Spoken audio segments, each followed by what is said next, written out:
Nakapirma na sa PBA ang isang Asian import. Superstar ng Iran tutulungan ang Pilipinas. Tara kwentuhan!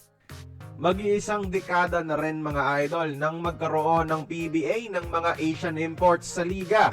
Maganda naman ang epekto nito pero di na nila ito binalik. Pero ngayon lang may nakapirmang Asian import na maglalaro sa isang PBA team mga idol.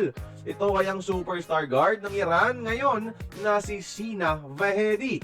Maglalaro ito mga idol para sa team ng Meralco Bolts pero hindi sa PBA kundi sa EASL para palakasin pa ang ating Philippine representative. Nagpapalakas talaga mga idol ang Meralco dito at kumuha na ng isang Asian import na sasamahan sina Justin Brownlee at Ronde Hollis Jefferson kabilang sina Angelo Cuame.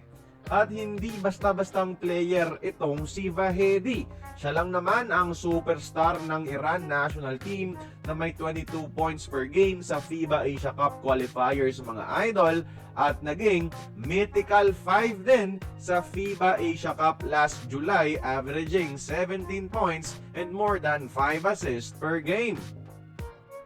Mahilig ang Meralco mga idol kumuha ng mga Asian imports galing Iran. Last 2016 si Mohamed Jamshidi ang kinuha nilang import sa PBA.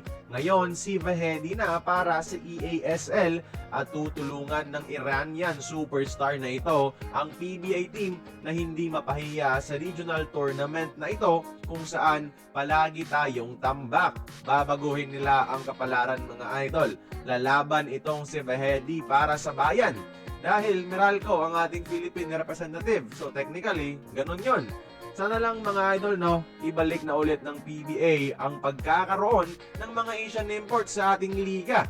Sa ngayon ba kayo dito mga idol? Join the conversation, magkomento lamang sa ibaba at pakikomento nga ang inyong opinion sa pagbabalik ng mga Asian imports kung pwede ba o dapat mang gawin ng ating pambansang liga upang manumbalik ang amor ng mga PBA fans.